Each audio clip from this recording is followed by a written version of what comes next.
ఉసురు తగిలి శ్రీశైల సొరంగం భారం 80% పూర్తి చేసి 20% పూర్తి చేయలే.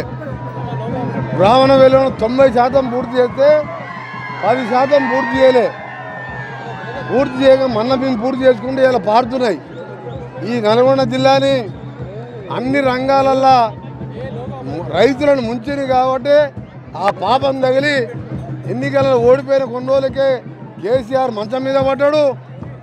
కవిత పోయే తీఆర్ జైల్లో ఢిల్లీలో పడ్డది. ఎవరికి శాపం తగిలినట్టు, ఎవరు ప్రజలు శాపం పెట్టినట్టు?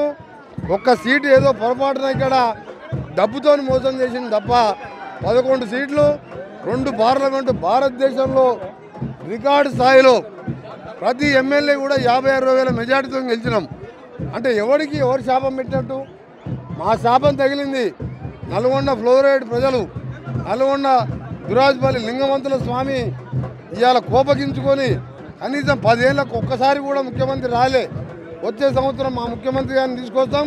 ఈ ఘాట్ రోడ్ ఇనాగ్రేషన్ కూడా ముఖ్యమంత్రి గారి చేతుల మీదైనా ఈ ఘాట్ రోడ్ని శంకుస్థాపనకు నేను వస్తాను, ఉత్తమ్ కుమార్ రెడ్డి గారు వస్తారు. ఓపెనింగ్కు గౌరవ ముఖ్యమంత్రి గారిని తీసుకొస్తాం. నల్గొండని బంగారు కొండగా చేస్తానని చెప్పినా చేసి చూపిస్తాం. నేను ఉత్తమ్ కుమార్ రెడ్డి గారు, రేవంత్ రెడ్డి గారు సహకారంతో.